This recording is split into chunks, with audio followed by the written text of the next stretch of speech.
یہ جو اب تیسری صورت آ رہی ہے اس چھوٹے گروپ کی، سب گروپ کی، سورۃ الحجر، اس کا سٹائل بالکل مختلف، مزاج منفرد، لیکن اس مجموعے کے اندر جو ہے اپنے اسلوب کے اعتبار سے یہ بالکل منفرد ہے۔ جیسے سورہ یونس سورہ ہود جوڑے کی شکل میں، سورہ یوسف منفرد، اگرچہ اس کا ایک جوڑا ہے اور وہ ہے دوسری جگہ پر سورہ طٰہٰ، وہ ہم جب پڑھیں گے تو وہاں اور بات واضح ہو جائے گی۔ دوسرا سب گروپ، اس میں یہ دو صورتیں تقریباً ایک مزاج کی، ایک ان کے درمیان جو ہے نسبت زوجیت سورہ رعد اور سورہ ابراہیم میں۔ تیسری صورت سورہ ہجر ہے۔ اب اس میں جو فرق ہے نوٹ کیجئے، سورہ رعد کے 6 رکوع ہیں اور 43 آیات ہیں، گویا کہ 7 آیات فی رکوع کا حساب بنتا ہے۔ سورہ ابراہیم کے 7 رکوع ہیں، 52 آیات ہیں، 7.5 آیت فی رکوع۔ سورہ ہجر کے 6 رکوع ہیں، 99 آیات ہیں، 16.5 آیات فی رکوع آپ کو ملیں گے۔ یہ اصل میں قرآن مجید میں مکی صورتوں میں آپ کو اسلوب کا یہ فرق نوٹ کر لینا چاہیے کہ جو ابتدائی صورتیں نازل ہوئی اس میں آیتیں چھوٹی چھوٹی، ردم بہت تیز، جیسے کہ پہاڑی نالے ہوتے ہیں، دریا ہوتے ہیں تو ان کا پاٹ بہت کم ہوتا ہے لیکن بہاؤ بہت تیز ہوتا ہے۔ دریائے کنہار جس نے بھی دیکھا ہے، دریائے سوات دیکھا ہے کالام میں یا کہیں اور، تو ان کی چوڑائی تو کچھ بھی نہیں ہوتی، بلکہ دریائے سندھ یہ پورا جو ہے، یہ شاہراہ ریشم جو ہے اس کے ساتھ دیکھیے تو نیچے معلوم ہوتا ہے چھوٹی سی کوئی لکیر پانی کی ہے، اس کے سوا کچھ بھی نہیں۔ لیکن جب وہی دریا آتے ہیں میدانوں میں تو اب آپ کو معلوم ہے دریائے سندھ جب دریا خاں کے پاس سے گزرتا ہے تو وہ 14 میل چوڑا بھی ہوا کرتا تھا، بارشوں کے زمانے میں 14 میل چوڑائی، اسی طریقے سے نیچے باولپور کے ایریا میں۔ تو یہ فرق ہے ان آیات کا۔ جو ابتدائی مکی صورتیں ہیں آیتیں چھوٹی چھوٹی، ان میں صوتی آہنگ بہت نمایاں، اس میں ایک موسیقی اور غنا کا پہلو بہت ہی واضح، اور اس میں جو ہے مضامین پھیل کر آتے ہیں، کھل کھل کر آتے ہیں، بڑی جو مضامین بہت گہرے ہوتے ہیں اور بہت پختہ ہوتے ہیں، احکمت آیات ہوں۔ بعد میں جو صورتیں آئی ہیں مکی دور میں ہی ان مزاج بدلنا شروع ہوا، درمیانی دور میں کچھ اور آخری میں آ کر اب آیتیں بڑی بڑی ہیں، لمبی لمبی ہیں، اور یہ چیز جا کر پھر مدنی دور میں پھر انتہا کو پہنچ جاتی ہے۔ ایک آیت، آیت الکرسی، آیت البر وہ ہم پڑھ چکے، آیت الدین، ایک آیت کتنی بڑی۔ پھر وہاں ظاہر بات ہے کہ وہ ردم بھی اتنا نمایاں نہیں رہتا جتنا کہ آپ سورہ قاف میں دیکھتے ہیں، سورۃ النجم میں دیکھتے ہیں، سورہ رحمان میں دیکھتے ہیں، سورہ واقعہ میں دیکھتے ہیں، سورہ ملک میں دیکھتے ہیں۔ یہ جو صورتیں ہیں آخری جو 2 گروپس کی ہیں، انہی کی طرح کی ایک صورت یہ سورہ ہجر ہے۔ اصل میں زمانہ نزول کے اعتبار سے یہ ابتدائی 4 سالوں کی صورت ہے۔ اب یہ کہ مصحف میں یہاں کیوں رکھی گئی ہے، اب میں بہت ہی جرت کر کے ایک بات کہہ رہا ہوں، اللہ عالم۔ میں یہ سمجھتا ہوں کہ یہ جو کہ ان صورتوں کا یہ سلسلہ بہت طویل ہو گیا اور اس میں ایک طرح کی مونوٹنی سی پیدا ہو رہی ہے، مضامین جو ہے تقریباً ایک ہی طرح کے دہرا کر آ رہے ہیں، وہی ایک ان کا مطالبہ، معجزہ دکھاؤ، حصی کو نشانی دکھاؤ، اس کا جواب۔ تو رد و قدح جو ہے یہ تمام صورتیں جو ہم نے پڑھ لی ہیں، 5 صورتیں، ان کے اندر مزاج ایک ہی ہے۔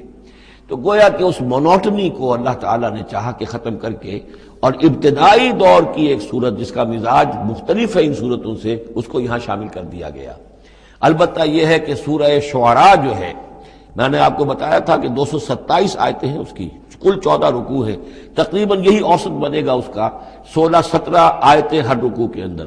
سورہ شعراء اس سے بہت مشابہ ہے اس سورہ ہجر کا مضمون۔ دوسری بات یہ نوٹ کر لیجئے کہ یہاں پر خاص طور پر وہ جو میں نے آپ سے عرض کیا تھا کہ جو پاروں کی تقسیم ہوئی ہے اس میں کوئی حکمت پیش نظر نہیں رکھی گئی، اور یہ دور صحابہ میں تھا بھی نہیں۔ اب دیکھیے کہ سورہ ہجر کی صرف ایک آیت ہے کہ جو 13ویں پارے میں شامل ہے، اور اس کے بعد پوری سورت جو ہے ربما یود الذین کفروا، یہ پوری جو ہے دوسرے پارے 14ویں پارے کے اندر ہے۔ یہی سورت ہم دیکھ آئے ہیں سورہ ہود کے اندر۔ سورہ ہود کی صرف چند آیتیں ہیں کہ جو 11ویں پارے میں تھی، جی ہاں، اس کی 5 آیتیں جو ہیں یہ 11ویں پارے میں اور باقی پوری صورت 12ویں پارے میں۔ تو پاروں کی تقسیم جو ہے یہ اصل میں وہ بعد کے زمانے میں کی گئی ہے، اور اس میں ان چیزوں کو مد نظر نہیں رکھا گیا، جبکہ منزلیں پوری صورتیں، 3 صورتیں، 5 صورتیں، 7 صورتیں، جیسے کہ میں آپ کو بتا چکا ہوں۔ مکی اور مدنی صورتوں کے گروپ ہے پوری صورتیں۔ یہ گروپ جو ہیں ان کے اندر بھی اور منزلوں کے اندر بھی، منزلوں کا تذکرہ چونکہ دور صحابہ میں بھی پایا جاتا ہے، لیکن یہ کہ یہاں پر ہم دیکھتے ہیں کہ پاروں کے معاملے میں یہ چیز موجود نہیں ہے۔ اب اگرچہ ہمارے پاس ابھی کچھ 10 منٹ باقی ہیں آج، لیکن یا تو یہ کہ اب اس کو ہم کل استعمال کریں، ہم یہ ٹیپ جو ضائع تو نہیں کریں گے، تو یا آپ کہتے ہیں تو میں کچھ آیتیں جو ہیں وہ سورہ حجر کی پڑھ لیتا ہوں۔ چلیں، بسم اللہ الرحمن الرحیم، الف لام را، یہ اس سلسلے کی آخری آیت سورت ہے۔ اب الف لام را، 5 سورتیں الف لام را سے اور ایک سورت الف لام میم را۔ تلک آیات الکتاب و قرآن مبین، یہ اللہ کی آیات، اللہ کی کتاب کی آیات ہیں اور قرآن مبین کی آیات ہیں۔ ربما یود الذین کفروا لو کانوا مسلمین، ایک وقت آئے گا کہ وہ لوگ کہ جنہوں نے کفر کیا تھا حسرت کے ساتھ کہیں گے کاش کہ ہم اسلام لے آتے۔ وہ وقت آئے گا، ان کا کفر ان کے لیے حسرت بن جائے گا۔ ذرہم یاکلوا ویتمتعوا، اے نبی چھوڑیے ان کو، نظر انداز کر دیجئے، اپنی توجہ ان کی طرف سے ہٹا لیجئے، یہ کھا پی لیں، تمتع کر لیں، فائدہ اٹھا لیں، زمین کے اندر رہ کر جو کھانا پینا ہے، جو چرنا چگنا ہے کر لیں۔ وَيُلْهِهِمُ الْعَمَلُ، اور امیدیں ان کو غافل کیے رکھیں۔ یہ جو یلہہم العمل ہے، الہا یلہی الہاءً، غافل کر دینا۔ حدیث میں آتا ہے ما قل وکفا خیر مما کثر والہا، اگر کوئی شے کم ہے لیکن کفایت کر جائے، آپ کی ضرورت پوری ہو جائے، یہ اس سے کہیں بہتر ہے کہ زیادہ ہو اور وہ غافل کر دے۔ اگر زیادتی ہے، فراوانی ہے، رزق کی سر و سامان موجود ہے، ہر چیز، کوئی ضرورت کبھی اٹکتی نہیں، تو اللہ یاد نہیں آئے گا، اللہ سے غفلت ہو جائے گی۔ اس سے بہتر یہ ہے کہ ضرورت تو پوری ہو جائے، کسی کے سامنے دست سوال دراز نہ کرنا پڑے، لیکن یہ ہے کہ اس سے زیادہ نہ ہو کہ تاکہ غفلت نہ ہو۔ ما قل وکفا خیر مما کثر والہا، الہاکم التکاثر، وہ صورت مبارکہ ذہن میں رکھیے۔ وَيُلْهِهِمُ الْعَمَلُ، طول عمل کہلاتا ہے، یہ انسان لمبے لمبے نقشے بناتا چلا جاتا ہے، میں یوں کروں گا، پھر ایسے کروں گا، پھر اس طرح کروں گا، پھر اس سے یہ کہ وہ کارخانہ بنا لوں گا، پھر ایک اور کارخانہ بنا لوں گا، یا یہ کہ اپنے پروفیشن کے اندر یہ کام کروں گا، اس طرح آگے بڑھوں گا، اسی میں مگن رہتا ہے، زندگی ختم ہو جاتی ہے۔ فَسَوْفَ يَعْلَمُونَ، تو ان قریب انہیں معلوم ہو جائے گا اور انہیں حقیقت جو ہے ان پر منکشف ہو جائے گی۔ وَمَا أَهْلَكْنَا مِنْ قَرْيَةٍ إِلَّا وَلَهَا کِتَابٌ معلوم، اور ہم نے کسی بھی بستی کو ہلاک نہیں کیا مگر یہ کہ اس کا وقت معین تھا، لکھا ہوا، اس سے پہلے وہ عذاب نہیں آیا۔ مَا تَسْبِقُ مِنْ أُمَّةٍ أَجَلَهَا وَمَا يَسْتَأْخِرُونَ، اور جب وہ وقت آ جاتا تھا تو نہ کوئی امت وہ اس سے پہلے آگے بڑھ سکتی تھی اور نہ وہ پیچھے کر سکتے تھے۔ وہ وقت تو معین ہے اللہ کا، تو نہ وہ پیچھے کر سکتے ہیں نہ امت آگے بڑھ سکتی ہے۔ وَقَالُوا يَا أَيُّهَا الَّذِي نُزِّلَ عَلَيْهِ الذِّكْرُ إِنَّكَ لَمَجْنُونٌ، اور بڑی ڈھٹائی کے ساتھ انہوں نے کہا اے وہ شخص جس کا یہ گمان ہے کہ اس پر ذکر نازل ہوا ہے۔ یہ ترجمہ میں کر رہا ہوں، ورنہ لفظی ترجمہ کیا ہوگا؟ اے وہ شخص جس پر ذکر نازل کیا گیا ہے، انک لمجنون، ہمارے نزدیک تو تم مجنون ہو، تمہارا دماغ خراب ہو گیا ہے، تم پر جن کا عصیب کا سایہ آ گیا ہے، یا تمہارا دماغی توازن صحیح نہیں رہا۔ لہذا بامحاورہ ترجمہ ہوگا اے وہ شخص، قالوا یا ایھا الذی، اے وہ شخص جو یہ سمجھتا ہے، جس کو یہ زوم ہے، جس کا گمان ہے، نزل علیہ الذکر، کہ اس پر اللہ کی طرف سے الذکر نازل ہوا ہے، یاد دہانی نازل ہوئی ہے، انک لمجنون، ہمارے نزدیک تو تم دیوانے ہو گئے ہو۔ معاذ اللہ ثم معاذ اللہ، لو ما تاتینا بالملائکۃ ان کنت من الصادقین، کیوں نہیں لے آتے فرشتوں کی فوج ہمارے سامنے اگر تم سچے ہو۔ ما ننزل الملائکۃ الا بالحق، اور اللہ تعالیٰ کی طرف سے جواب آ رہا ہے ہم نہیں اتارا کرتے فرشتوں کو مگر حق کے ساتھ۔ فرشتے تو آتے تو عذاب لے کر آتے ہیں، فیصلہ لے کر آتے ہیں۔ فرشتے آئے تھے حضرت لوط کی قوم کے اوپر اور سدوم اور عمورہ کی بستیوں پر عذاب لانے کے لیے آ گئے تھے، تو یہ فرشتوں کو بلانا چاہتے ہیں، اپنی شامت بلانا چاہتے ہیں۔ ما ننزل الملائکۃ الا بالحق، وہ تو آتے ہیں تو آخری فیصلے کے لیے آتے ہیں۔ وما كانوا اذا منذرین، اور پھر انہیں کوئی اور پھر مہلت نہیں دی جاتی۔ انا نحن نزلنا الذکر وانا له لحافظون، یقیناً ہم ہی نے یہ ذکر نازل کیا ہے اور ہم ہی اس کے محافظ ہیں، ہم اس کی حفاظت کریں گے۔ یہ آیت مبارکہ بہت اہم ہے، جیسا کہ اس سے پہلے بھی عرض ہو چکا ہے کہ قرآن کی محفوظیت کے معاملے میں کہ اللہ تعالیٰ نے اس کی حفاظت کا ذمہ خود لیا ہے۔ جہاں تک تو تعلق ہے انا نحن نزلنا الذکر کا، تو یہ چیز تو اپلیکیبل ہے تورات کو بھی اور انجیل کو بھی۔ تورات بھی اللہ نے نازل کی، ہم پڑھ چکے سورہ مائدہ میں انا انزلنا التوراۃ فیہا ھدی ونور، فیہا ھدی ونور۔ انجیل نازل کی ہم نے، اس میں ہدایت بھی تھی، نور بھی تھا، لیکن دوسرا ٹکڑا انا لہو لحافظون، ہم ہی ہیں اس کی حفاظت کرنے والے، یہ صرف ایکسکلوسیو ہے معاملہ قرآن کا، اس کے سوا کسی اور صحیفہ آسمانی اور کسی کتاب سماوی کو اللہ تعالیٰ نے ضمانت نہیں دی۔ اور اس کی وجہ یہی ہے کہ اصل ہدایت نامہ جو ابدی ہے، جو کامل ہے، وہ ابھی آنے والا ہے، لہذا یہ سابقہ ایڈیشنز جو ہیں نامکمل ایڈیشنز ہیں، یہ تو یوں سمجھیے کہ انٹرم پیریڈ کے لیے کچھ انسٹرکشنز تھی جو دے دی گئیں، ان کو مستقل طور پر محفوظ رکھنے کی کوئی ضرورت نہیں تھی۔ یہ ختم نبوت پر ایک بہت بڑی دلیل ہے کہ کسی بھی قادیانی سے اگر بات کی جائے تو اگر اس سے یہ کہا جائے کہ آیا تمہارے نزدیک قرآن میں ہدایت کامل ہوئی یا نہیں، تو جواب دے گا ہدایت تو کامل ہو گئی۔ نمبر 2، کیا تمہارے نزدیک قرآن محفوظ ہے یا نہیں؟ اگر وہ محفوظ بھی ہے تو پھر کسی اور وحی کی ضرورت کیا ہے؟ اللہ تعالیٰ کوئی کام عبث تو نہیں کرتا، ضرورت کے بغیر نہیں کرتا، کسی مقصد کے بغیر نہیں کرتا۔ یا تو یہ کہیں کہ ابھی ہدایت کامل نہیں ہوئی تھی، وہی جاری رہنی چاہیے، اس کا جواز ہو جائے گا، یا کہیں کہ کامل تو ہو گئی تھی قرآن میں لیکن وہ تو ضائع ہو گئی، محفوظ نہیں رہی، تب بھی وحی کی کھڑکی جو ہے اس کے کھلے رہنے کا جواز پیدا ہوگا۔ لیکن اگر کوئی شخص ان دونوں باتوں کو نہ مانے بلکہ اعتراف کر لے کہ ہدایت قرآن میں کامل ہو گئی اور یہ کہ وہ محفوظ بھی ہے، تو پھر اجرائے وحی، یہ تھا اصل میں جو فتنہ اٹھایا ہے غلام احمد قادیانی نے، کہ وحی تو ایک نعمت تھی، کیسے بند ہو سکتی ہے، وحی کا سلسلہ جاری رہے گا۔ لیکن اس کو لے کر اس نے جو ہے پھر آگے اپنی نبوت کا دعویٰ کیا۔ لیکن اجرائے وحی کے لیے ضرورت عقلی جو ہے وہ دو شکلوں کے سوا ثابت نہیں ہو سکتی، یا ہدایت کامل نہیں ہوئی ہوتی جیسے کہ ابھی تورات میں نہیں ہوئی تھی، انجیل میں نہیں ہوئی تھی، قرآن میں آ کر کامل ہو گئی، یا کامل ہو کر اور وہ گم ہو گئی ہو، اس میں کوئی ترمیم و تنسیخ ہو گئی ہو جو کہ پھر وحی کے ذریعے سے اس کی تصحیح ہو سکے۔ اور دونوں باتیں اگر کوئی نہیں مانتا تو کوئی عقلی دلیل جو ہے وحی کے جاری رہنے کے لیے موجود نہیں۔ وَلَقَدْ أَرْسَلْنَا مِن قَبْلِكَ فِي شِيَعِ الْأَوَّلِينَ، اور اے نبی ہم نے آپ سے پہلے بھی رسول بھیجے تھے اگلی جماعتوں میں، اگلی قوموں میں۔ یہ شیعہ علیحدہ ہو جانے والے، کیونکہ قومیں بڑھتی چلی گئی نسلوں کے اندر، حضرت نوح علیہ السلام کی قوم تقسیم ہو گئی، ان کے 3 بیٹوں سے نسلیں بنتی چلی گئیں، تو یہ گویا کہ شائع ہونا، علیحدہ ہونا، پھیل جانا، پھیلتی چلی گئی۔ وما یاتیہم من رسول اللہ کانوا بہ یستہزئون، اور نہیں آیا ان کے پاس کوئی بھی رسول، جب بھی کبھی آیا مگر وہ استہزاء کرتے رہے، تمسخر کرتے رہے۔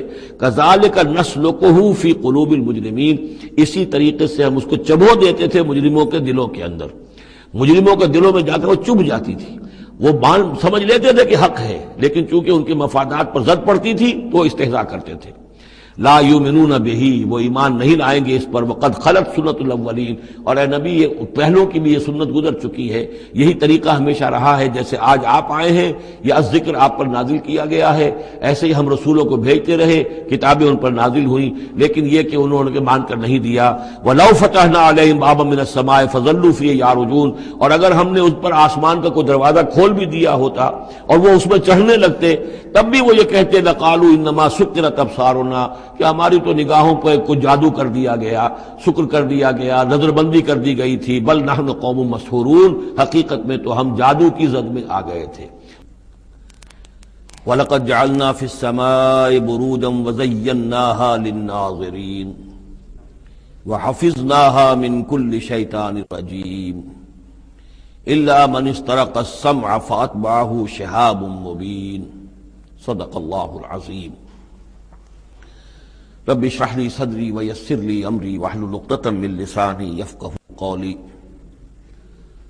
اللهم ربنا الهمنا رشدنا واعذنا من شرور انفسنا، اللهم ارنا الحق حقا وارزقنا اتباعه وارنا الباطل باطلا وارزقنا اجتنابه، اللهم ربنا آنس وحشتنا في قبورنا وارحمنا بالقرآن العظيم، اللهم اجعله لنا إماما ونورا وهدى ورحمة، اللهم ذكرنا منه ما نسينا وعلمنا منه ما جهلنا، وارزقنا تلاوته آناء الليل وآناء النهار، واجعله لنا حجة يا رب العالمين آمين۔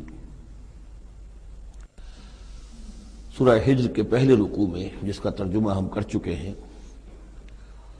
2 مرتبہ قرآن حکیم کے لیے لفظ آیا ہے الذکر، اس کی طرف خصوصی توجہ کی ضرورت ہے۔ ایک تو یہ کہ خود اللہ تعالیٰ نے فرمایا انا نحن نزلنا الذکر وانا لہ لحافظون، ہم نے ہی یہ ذکر، یہ قرآن نازل کیا ہے اور ہم ہی اس کے محافظ ہیں۔ اور ایک مرتبہ آیا ہے کہ جو آپ کے مخالفین تھے اور جو استہزاء کر رہے تھے، انہوں نے مذاق اڑاتے ہوئے کہا یا ایھا الذی نزل علیہ الذکر انک لمجنون، اے وہ شخص کہ جس کا گمان ہے ذکر نازل ہوا ہے، ہم تو سمجھتے ہیں کہ تمہارا دماغی توازن ٹھیک نہیں رہا، یا یہ کہ تم پر کسی آسیب کا سایہ آ گیا ہے۔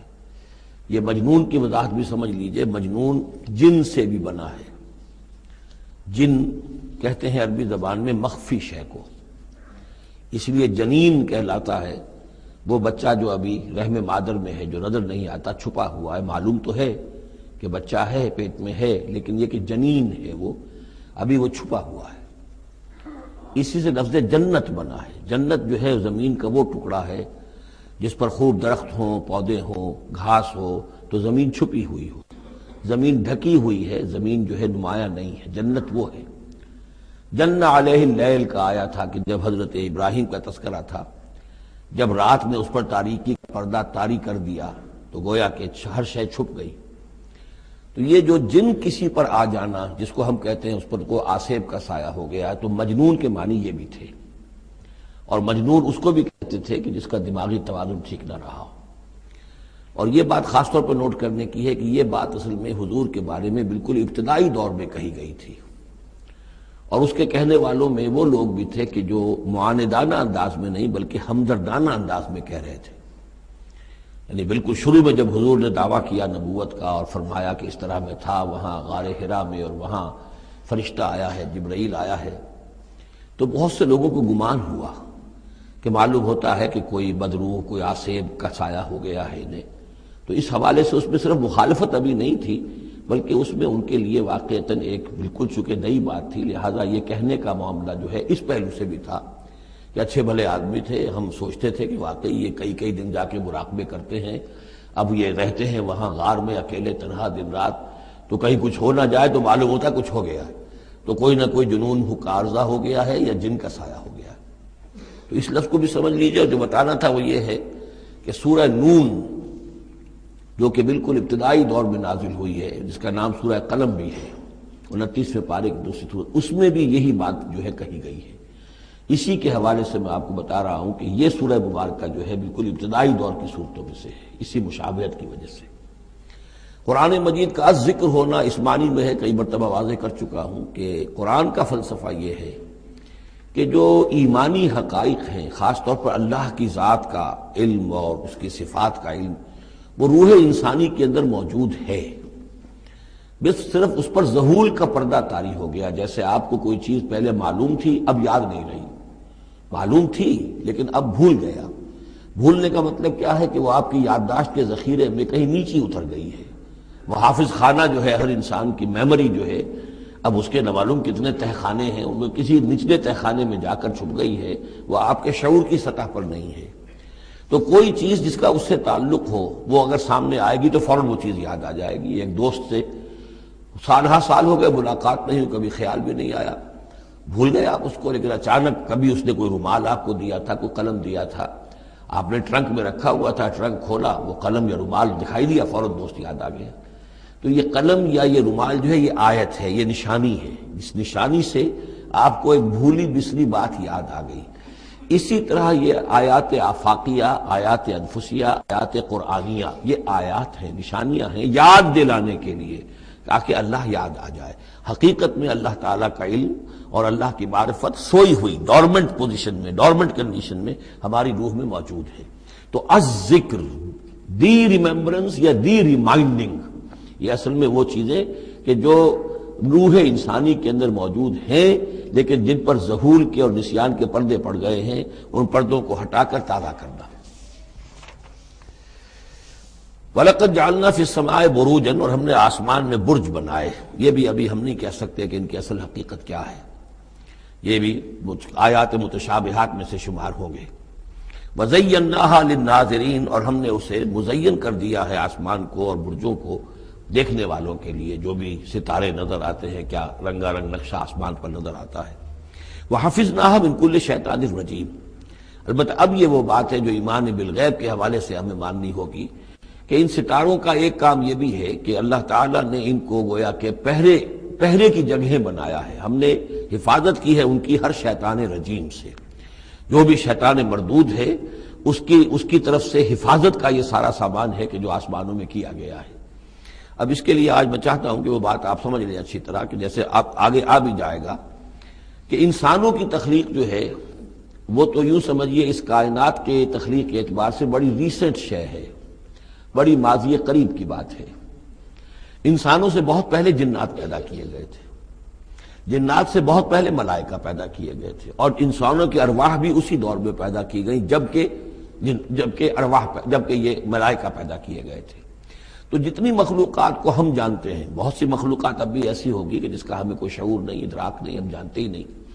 جیسے ابھی ہمیں ریسنٹلی معلوم ہوا وائرس بھی کسی بلا کا نام ہے، اس سے کچھ پہلے ہمیں معلوم ہوا بیکٹیریا بھی کسی چیز کو کہتے ہیں، ورنہ یہ کہ ان چیزوں کا کوئی علم ہمیں نہیں تھا.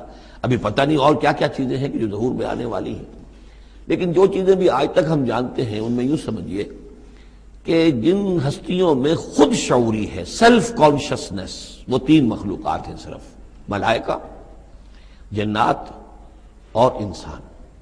باقی جو حیوانات ہیں زمین کے اوپر، چاہے وہ بر کے ہیں یا بحر کے ہیں یا ہوا کے ہیں، فضا کے ہیں، پرندے ہوں یا زمین پر چلنے والے خشکی کے جانور ہوں یا دریا میں اور سمندر کے اندر جو بھی حیوانات ہیں، مچھلیاں ہیں یا اور جاندار ہیں، ان سب میں شعور تو ہے، خود شعوری نہیں ہے. البتہ یہ کہ ترتیب یہی ہے کہ پہلے جنات پیدا کیے گئے اور وہ چونکہ آگ سے پیدا کیے گئے تھے، تو ان کے اندر پوٹینشل جو قوت ہے وہ ہم انسانوں کے مقابلے میں بہت زیادہ ہے، اور ان کی رسائی اس کائنات میں بہت دور تک ہے. مثلا میرا یہ گمان ہے، باقی چیزیں تو میں خاص وثوق سے کہہ رہا ہوں، لیکن میرا گمان یہ ہے کہ جو سولر سسٹم ہے، چونکہ ہماری اس پوری جو ہماری یہ فیملی ہے، یہ خاندان ہے، جو یہ سولر سسٹم ہے، سورج کا کنبہ کہلاتا ہے، تو اس کا جو منبع سرچشمہ ہے وہ سورج ہے.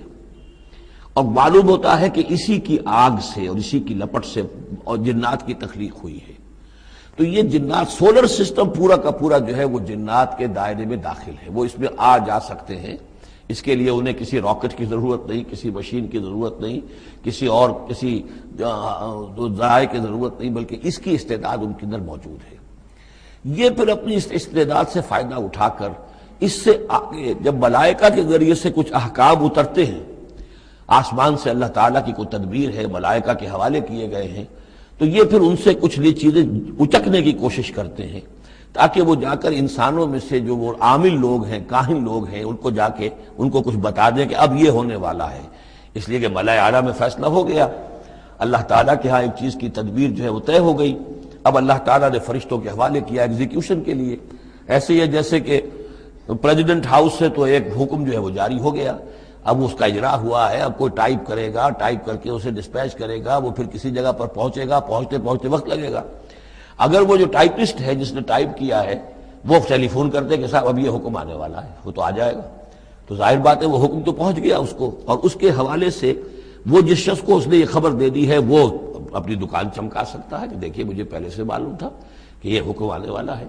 تو اس کائناتی حکومت کے اندر یہ سلسلہ ہے جس کے لیے کہ پھر اللہ تعالیٰ نے اس سولر سسٹم سے آگے کی جو بھی یونیورس ہے اس میں، یہ میرا گمان ہے جو میں عرض کر رہا ہوں، اللہ عالم، اس میں جنات کو آگے بڑھنے سے روکنے کے لیے ان ستاروں کے اندر وہ میزائلز نصب کر رکھے ہیں کہ جب بھی کوئی جنات میں سے ادھر آگے ٹریس پاس کرنے کی کوشش کرتا ہے تو اس پر وہ میزائل پھینکا جاتا ہے، جس کو ہم شہاب ثاقب کہتے ہیں. یہ ہے پورا نظام کہ جو یہاں ہمارے سامنے آ رہا ہے. تو اس کی یہ حقیقت بہت حد تک تو یوں سمجھیے کہ ایمان بالغیب، کل من عند ربنا، ہمارے رب کی طرف سے ہے، ہم اس پر ایمان رکھتے ہیں. لیکن اب کسی نہ کسی حد تک یہ چیزیں جو ہے، جو بھی ہماری سائنٹیفک اب جو ارتقاء ہو رہا ہے، ترقی ہو رہی ہے، اس کے ساتھ کسی نہ کسی درجے میں کورابوریشن ہو جاتی ہے. وَحَفِظْنَاهَا مِنْ كُلِّ شَيْطَانٍ رَجِيمٍ، اور ہم نے حفاظت کر لی ہے ان آسمانوں کی ان شیاطین سے کہ جو مردود ہیں. إِلَّا مَنِ اسْتَرَقَ السَّمْعَ، سوائے اس کے کہ جو کوئی چرا کے لے بھاگا. مطلب یہ کہ فرشتہ نازل ہو رہا ہے اور فرشتے کے ساتھ احکام بھی ہیں، چونکہ یہ وہ نوری ہے، یہ ناری ہے، نور اور نار کے درمیان فاصلہ بہت تھوڑا ہے، بہت قرب ہے، لہذا اس کی بدولت اسی وجہ سے یہ جن تھا جو تھا عزازیل، لیکن فرشتوں کے ساتھ اس کا اٹھنا بیٹھنا تھا، انہی میں شامل تھا، اسی لیے ان کی جو آپس میں جو ان کا قرب ہے اس کی وجہ سے فرشتوں سے کوئی اچک لیتے ہیں۔ الا من استرق السمع، اگر کسی نے کوئی چیز سن لی اور سن کر وہ بھاگا، فاتبعہ شہاب مبین، تو اس کے پیچھے اس کا پیچھا کرتا ہے ایک انگارہ چمکتا ہوا۔ یہ مثائلز ہیں کہ جو اللہ تعالیٰ نے نصب کیے ہوئے ہیں۔ والارض مددناها، اور زمین کو ہم نے پھیلا دیا جیسے بستر پھیلایا جاتا ہے، والقینا فیہا رواسیا، اور اس میں ہم نے لنگر ڈال دیے۔ یہ پہاڑ جو ہے قرآن مجید بار بار کہتا ہے کہ زمین کا جو سٹیبلائزنگ ایفیکٹ ہے ان پہاڑوں کا زمین کی حرکت کے دوران۔ فَأَنبَتْنَا فِيهَا مِن كُلِّ شَيْءٍ مَوْزُونٍ، اور اس میں ہم نے اگا دی ہر شے جو کہ بہت ہی اندازے سے ہے، یعنی یہ کہ جو بھی کوئی ایک شے بھی اگر ایک حد سے آگے بڑھ جائے تو وہ باقی ساری چیزوں کو ختم کر دے گی۔ بعض ایسی مچھلیاں ہیں کہ اگر ان کی جو ریپروڈکٹیو صلاحیت ہے، جتنے ان کے انڈے ہوتے ہیں وہ سب انڈے جو ہیں وہ مچھلیاں بن جائیں تو چند ہی سال کے اندر یہ زمین جو ہے اس سے کئی گنا حجم جو ہے وہ ایک مچھلی کی اولاد سے اور ایک مچھلی کی نسل سے وجود میں آ جائے گا۔ تو ایک کنٹرول کیا ہوا اللہ نے ہر شے کے اوپر، تمام چیزیں جو ہیں وہ ایک اندازے کے مطابق، ایک وزن کے ساتھ، ایک اندازے کے ساتھ اس دنیا میں چل رہی ہیں۔ من کل شیء موزون، ہر چیز جو ہے وہ ایک اندازے اور وزن کے مطابق ہے۔ وجعلنا لکم فیہا معاش، اور ہم نے اس میں تمہارے لیے طرح طرح کے معاش کے سلسلے پیدا کر دیے۔ ومن لستم لہ برازقین، اور ہم تو ان کو بھی روزی کا سامان دیتے ہیں جن کو تم رزق نہیں دیتے۔ ایک تو یہ ہے کہ تمہارے پاس گھوڑا بندھا ہوا ہے، تمہیں فکر رہتی ہے چارہ اس کو دینا ہے، کچھ نہ کچھ دانہ ڈالنا ہے، لیکن کتنی مخلوقات ہماری ہے کہ تم نہیں ہو اس کو رزق دینے والے، ہم رزق پہنچا رہے ہیں۔ وَإِن مِّن شَيْءٍ إِلَّا عِندَنَا خَزَائِنُهُ، اور نہیں ہے کوئی شے مگر یہ کہ ہمارے پاس تو اس کے خزائن ہیں، لا متناہی، ہماری ریسورسز جو ہیں وہ یہ کہ لمیٹڈ نہیں ہے، لیکن وما ننزلہ الا بقدر معلوم، ہم نہیں نازل کرتے اس میں سے مگر ایک اندازے کے مطابق جو طے شدہ ہے۔ یعنی یہ کہ سٹور تو بہت بڑا ہے، لیکن یہ کہ سٹور سے جو ایشو ہوتا ہے اللہ تعالیٰ کے ہاں ہر چیز کا، تو اس کا ایشو ہونا جو ہے وہ اندازے کے مطابق ہے، ایک حساب کتاب کے ساتھ ہے، ورنہ جیسا کہ میں نے کہا کیوس ہو جائے۔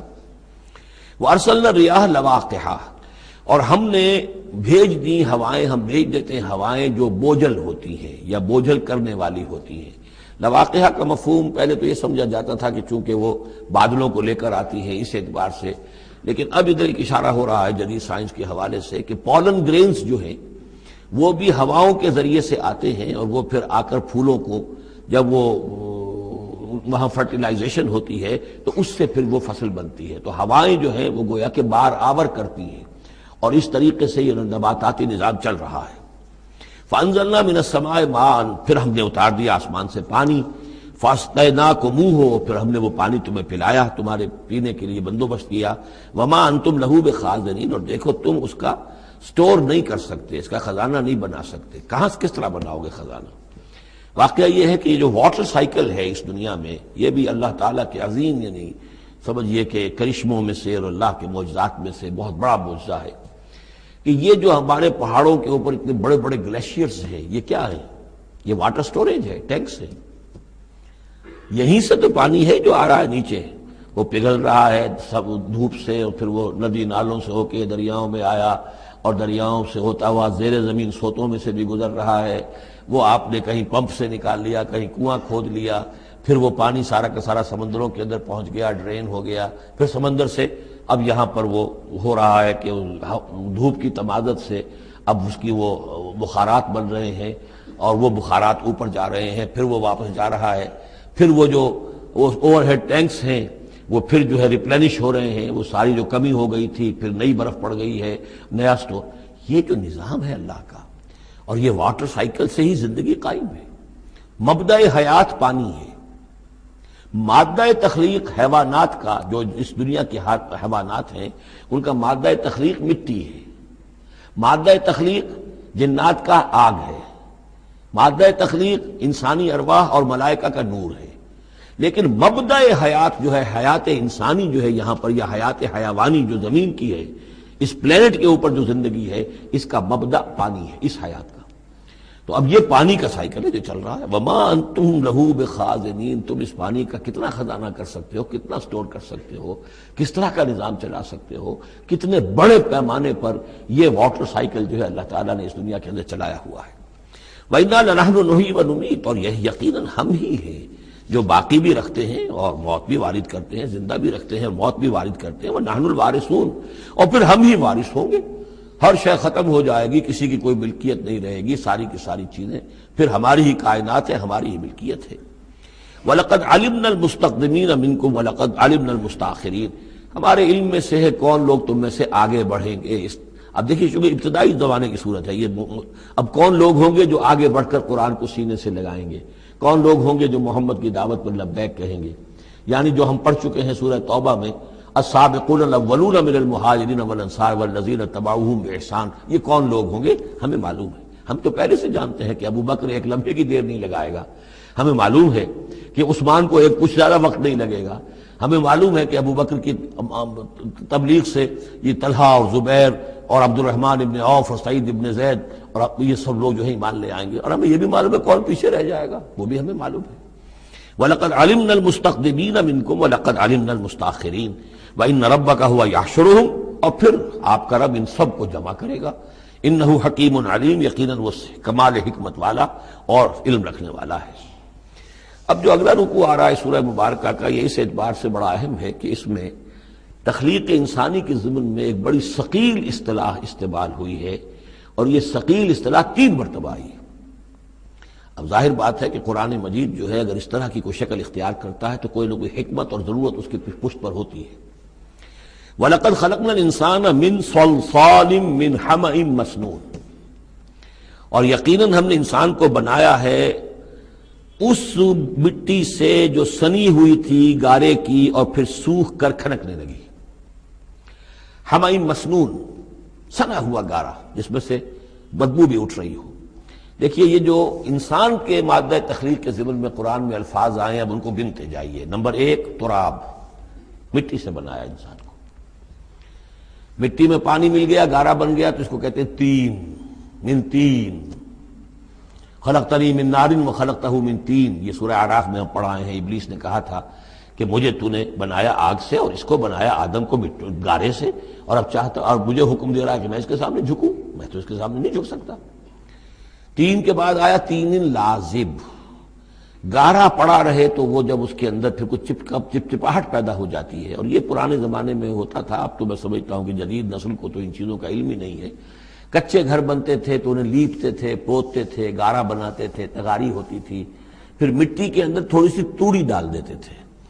کوئی آرگینک میٹر ڈالیں گے تو فرمنٹیشن ہوگی، فرمنٹیشن ہوگی تو لیس سا اٹھے گا، ورنہ یہ کہ گارا جو ہے اگر اس گارے سے اگر پلسٹر کریں گے تو وہ پھٹ جائے گا، لیکن جب وہ گارا ذرا سن جاتا ہے، اس میں لیس پیدا ہو جاتا ہے، تو پھر اب جب اس کے ساتھ لیپتے تھے دیواروں کو، میں نے تو اپنے بچپن میں یہ سب دیکھا ہے، ایسے گھروں میں ہم رہے بھی ہیں کہ جن میں یہی فرش بھی اسی طریقے سے لیپے ہوئے ہوتے تھے اور دیواریں بھی ہوتی تھی، تو یہ کہ پھر اس کے اندر وہ ایک لیس سا پیدا ہو جاتا ہے فرمنٹیشن سے، وہ تین لازم ہے۔ اس سے اگلی سٹیج یہ ہے کہ اب وہ سڑنے لگے، یہ یعنی فرمنٹیشن اتنی پہنچ گئی کہ اس میں ہے حمأ مسنون، سنا ہوا گارا، پھر اگر کسی وجہ سے وہ خشک ہو جائے تو اب وہ کھنکنے لگتا ہے، جیسے کہ کبھی آپ نے دیکھا ہوگا ساحل کے قریب یا کسی دلدلی علاقے میں پپڑی اوپر آ جاتی ہے، جس زمین کے اوپر جو ہے پپڑی سی ہوتی ہے، اس پر آپ چلتے ہیں تو وہ کر کر ٹوٹتی ہے، کھنکنے والی مٹی بن جاتی ہے، وہ سنا ہوا گارا خشک ہو کر کھنکنے لگتا ہے۔ یہ سٹیجز ہیں ان مادہ تخلیق کی کہ جو آدم یا انسان کی تخلیق کے ضمن میں قرآن میں آئے۔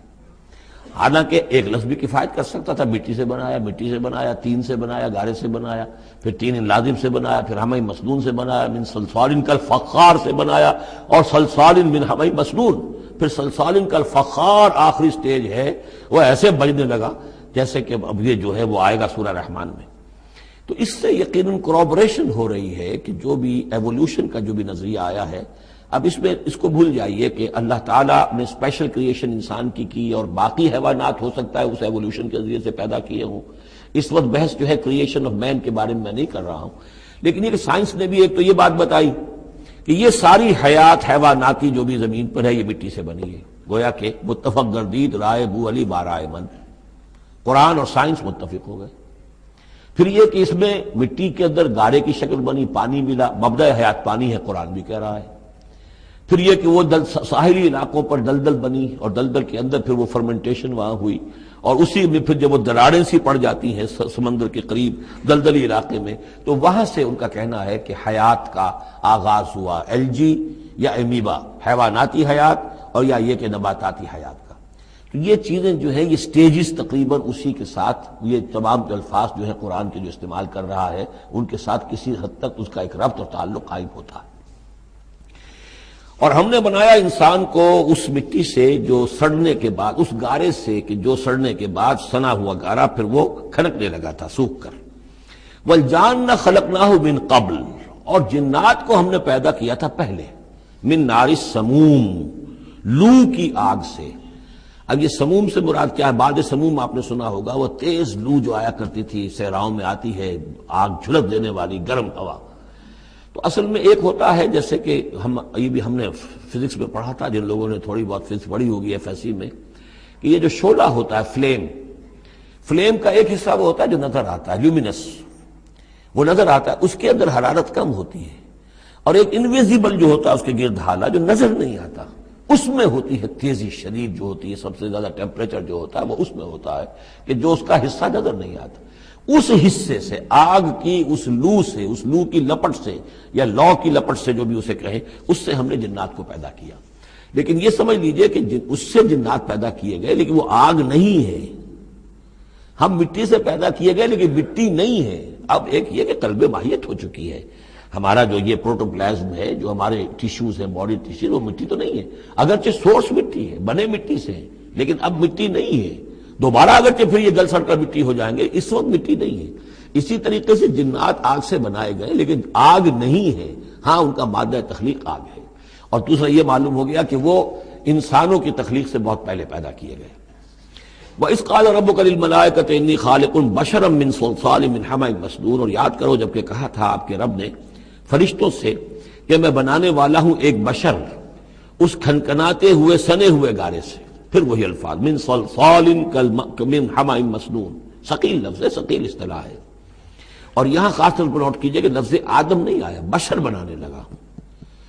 کہیں بھی قرآن مجید میں جہاں یہ تخلیق کے ابتدائی مراحل بیان ہوتے لفظ آدم کہیں نہیں ملے گا آپ کو، سوائے وہ ایک آیت میں نوٹ کرا چکا ہوں سورہ آل عمران کی، کہ عیسیٰ کی مثال بھی اللہ کے نزدیک آدم کی سی ہے، خلقہ من تراب ثم قال له کن فیکون، وہ ایک مثال موجود ہے، لیکن باقی کہیں آپ کو بشر، انسان، جب میں بنانے والا ہوں ایک انسان اس مٹی سے سنے ہوئے گارے کی جو سوکھ کر کھنکھنانے لگی ہے، فَإِذَا سَوَّيْتُهُ، جب میں اس کا تسویہ کر لوں۔ تخلیق کے بعد تسویہ ہوتا ہے، جیسے کسی شے کا ایک ہیولہ بن گیا پھر اس کی نوک پلک سنواری جاتی ہے، مین سٹرکچر جو ہے کسی بلڈنگ کا کھڑا ہو گیا، اب اس کا آرکیٹیکچرل ٹچز ہیں، اس کے اوپر ڈیکوریشن ہے، اس پہ پینٹنگ ہے، یہ تسویہ ہے۔ فَإِذَا سَوَّيْتُهُ، پھر جب میں اسے پوری طرح نک سک سے درست کر دوں، صحیح بنا دوں، پورا کر لوں، وَنَفَخْتُ فِيهِ بِالرُّوحِ، اور پھونک دوں میں اس میں اپنی روح میں سے، کہ روحی ضمیر متکلم کا صیغہ ہے سیدھا سیدھا، فَقَعُوا لَهُ سَاجِدِينَ، تو گر پڑنا اس کے سامنے سجدے میں۔ فَسَجَدَ الْمَلَائِكَةُ كُلُّهُمْ أَجْمَعُونَ، اب یہ تیسری مرتبہ پڑھ رہے ہیں ہم قرآن حکیم میں یہ قصہ آدم و ابلیس۔ تو کیا سجدہ سب فرشتوں نے، کل کے کل نے، سب نے مل کر۔ دیکھیے یہ جو ہے تاکید کی انتہا ہے، فرشتوں میں سے کوئی بھی مستثنیٰ نہیں رہا، نہ جبرائیل، نہ میکائیل، نہ اسرافیل، الا ابلیس، سوائے ابلیس کے۔ اور اس میں پھر گمان ہوتا ہے کہ شاید یہ بھی فرشتہ تھا، فرشتہ نہیں تھا، اس کی وجہ سورہ کہف میں مل جائے گی۔ ابا ان یکون مع الساجدین، اس نے انکار کیا سجدہ کرنے والوں کے ساتھ ہونے سے۔ قال یا ابلیس ما لک الا تکون مع الساجدین، اللہ نے فرمایا ابلیس کیا ہوا تجھے، کیا سبب ہے، تو کیوں نہیں ہوا سجدہ کرنے والوں کے ساتھ؟ قال لم اکن لاسجد لبشر خلقتہ من صلصال من حمأ مسنون، اس نے کہا میرے لیے یہ روا نہیں ہے، میرے لیے ممکن نہیں ہے کہ میں سجدہ کروں اس بشر کو جس کو تو نے پیدا کیا ہے سنے ہوئے گارے سے، جبکہ وہ کھنکھنانے لگا ہوا۔ قال فاخرج منها فانك رجیم، اللہ نے فرمایا تو نکل جاؤ یہاں سے، اس میں سے نکل جاؤ، اس لیے کہ اب تم مردود ہو گئے ہو۔ وان عليك اللعنۃ الى یوم الدین، اور اب تم پر لعنت رہے گی یوم الدین تک، جزا و سزا کے دن تک، یوم بعث بعد الموت تک۔ قال رب فانظرنی الی یوم یبعثون، تو اس نے درخواست کی کہ پروردگار پھر مجھے ذرا مہلت دے دے، ڈھیل دے دے اس دن تک کے لیے جس دن کے یہ دوبارہ اٹھائے جائیں گے۔ قال فانک من المنظرین، اللہ تعالیٰ نے اسی شان بے نیازی کے ساتھ فرمایا اچھا جاؤ ٹھیک ہے، تمہیں ڈھیل دے دی گئی، تمہیں یہ رخصت مل گئی، تمہیں یہ چھوٹ مل گئی، مہلت مل گئی، الی یوم الوقت المعلوم، اس وقت معین کے دن تک، یعنی یہ کہ اس وقت تک تم زندہ رہو گے۔ وہ ابلیس جو ہے جن، ویسے جنوں کی زندگیاں شاید انسانوں سے زیادہ ہوتی ہوں، میں نہیں جانتا کتنی ہوتی ہیں، لیکن یہ کہ کوئی اور جن نہیں ہے کہ جو اس وقت سے آج تک زندہ ہو سوائے اس ایک جن کے جس کا نام عزازیل تھا، اور یہ جن جو ہے وہ ابھی تک زندہ ہے اپنی اسی ذات کے ساتھ، باقی اس کی اولاد، اس کی اور نسل جو ہے، اس کی ذریت ہے، وہ اپنی جگہ ہے۔ قال رب بما اغویتنی، اب اس نے کہا پروردگار جو تو نے مجھے گمراہ کیا۔ اب نوٹ کیجئے وہ گمراہی کو اللہ کی طرف منسوب کر رہا ہے۔ بما اغویتنی، تو نے جو مجھے گمراہ کیا ہے، لأزینن لہم فی الارض ولأغوینہم اجمعین، تو میں اب ان کو، یعنی آدم کی اولاد، آدم اور حوا کی اولاد کو، میں زمین میں ان کو خوب مزین کر دوں گا، زمین ان کے لیے یہ اسی میں گم ہو جائیں گے، زمین اور اس کی چمک دمک اور اس کی رونقیں اور زیبائشیں آرائشیں ان کی نگاہوں میں کھب جائیں گی۔ وَلَأُغْوِيَنَّهُمْ أَجْمَعِينَ، تجھے بھول جائیں گے، وہ لگ جائیں گے انہی چیزوں کے اندر، اور میں ان سب کو گمراہ کر کے چھوڑوں گا۔ لَأُغْوِيَنَّهُمْ أَجْمَعِينَ، سب کو، إِلَّا عِبَادَكَ مِنْهُمُ الْمُخْلَصِينَ، سوائے ان میں سے ان کے کہ جن کو تو اپنا خاص بندہ بنا لے، تو اپنا خاص بندہ بنا لے، مخلص کر لے، یہاں پہ وہی نوٹ کیجئے مخلص ہے، مخلصین، جن کو تو خالص کر لے اپنے لیے، ظاہر بات ہے کہ اس پر تو میرا زور نہیں چلے گا، باقی یہ کہ میں کسی کو چھوڑوں گا نہیں۔ قال ھذا صراط علی مستقیم، اللہ تعالیٰ نے فرمایا ٹھیک ہے، یہ راستہ ہے میری طرف سیدھا، یعنی یہ میرے اور تمہارے درمیان معاملہ طے ہو گیا، میں نے تمہیں چھوٹ دی، تم اپنا زور لگا لو، جس طرح بھی چاہو بہکا لو، باقی یہ کہ ان عبادی لیس لک علیہم سلطان، میرے بندوں پر تجھے اختیار کوئی نہیں ہوگا، یعنی اختیار کسی بھی انسان پر نہیں ہے، یہ نہیں کہ جس کو اللہ نے مخلص کر لیا ہو اس پر اختیار نہیں، اختیار اسے کسی بھی انسان پر نہیں ہے۔ ان عبادی لیس لک علیہم سلطان الا من اتبعک من الغاوین، سوائے ان کے کہ جو خود تیری پیروی کرے، خود غاوین میں سے ہو، خود ان کے اندر غوا ہو، خود ان کے اندر سرکشی ہو، خود وہ جو ہے وہ اپنی نفس پرستی کی طرف مائل ہو، وہ تو تیری پیروی کریں گے، ان کو تو جدھر چاہے لے جا، جس کھائی میں چاہے لے جا کے ان کو پھینک دے، اور جس جہنم کی جس وادی میں چاہے ان کو گرا دے، مجھے اس سے دلچسپی نہیں، لیکن یہ کہ میرے کسی بندے پر تجھے اختیار حاصل نہیں ہوگا۔ وَإِنَّ جَهَنَّمَ لَمَوْعِدُهُمْ أَجْمَعِينَ، اور پھر جہنم ہی ان سب کا ٹھکانہ ہوگا، سب کا، جو بھی تیری پیروی کریں گے۔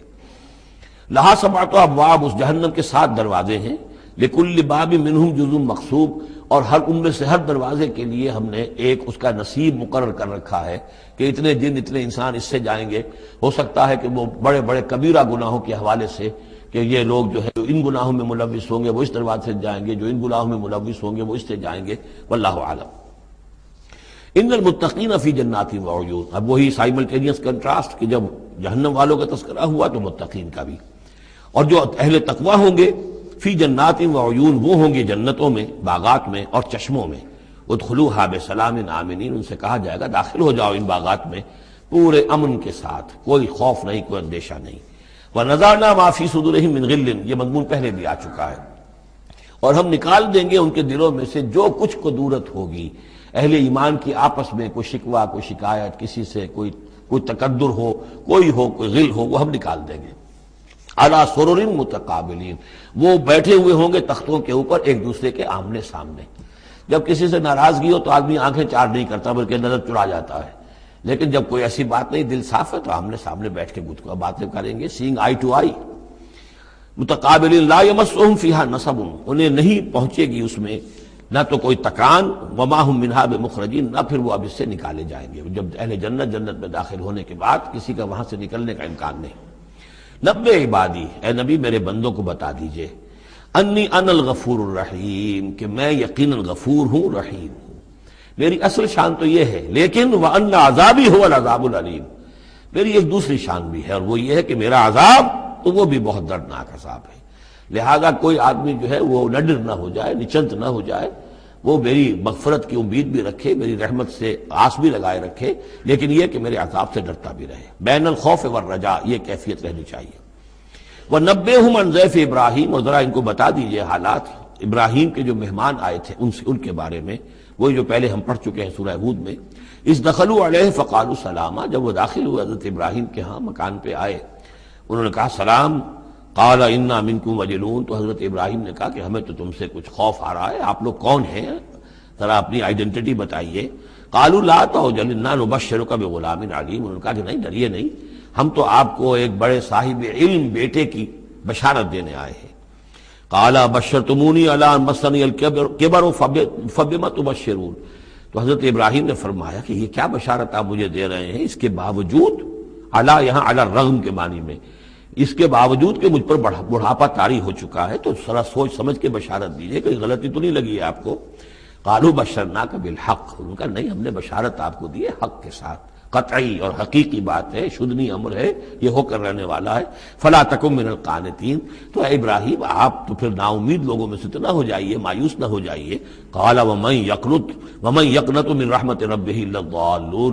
تو حضرت ابراہیم نے کہا کہ ہاں یہ بات تو آپ صحیح کہہ رہے ہیں، اللہ تعالیٰ کی رحمت سے مایوس تو صرف وہی ہو سکتے ہیں جو گمراہ ہوں. یہ اللہ کی قدرت، اللہ کی رحمت، عین بڑھاپے میں اللہ مجھے اولاد دے دے، 87 برس کی عمر میں بیٹا دے دے، جیسے اس نے حضرت یحییٰ کی والدہ کو، جو کہ بالکل بانجھ رہی ساری عمر، اور حضرت زکریا جو ہیں بہت بوڑھے ہو چکے تھے، اسی طریقے سے معاملہ یہاں بھی ہوا ہے. قال فما خطبکم ایھا المرسلون. اب انہوں نے پوچھا کہ اے فرشتادو، اے جو بھیجے گئے ہو، ایلچی ہو، تمہارا کیا معاملہ ہے، یعنی کس قدر جا رہے ہو، کیا قصد ہے، کیا ارادہ ہے. قالوا انا ارسلنا الى قوم مجرمین. ان کا کہ ہمیں بھیجا گیا ہے ایک مجرم قوم کی طرف. الا آل لوط، سوائے آل لوط، لوط کے گھر والوں کو، اس کے گھر والوں کو تو ہم بچا لیں گے. انا لمنجوہم اجمعین. ان سب کو ہم بچا لیں گے، نجات دیں گے. الا امرأتہ، اس میں بھی ایک استثناء ہے، سوائے اس کی بیوی کے.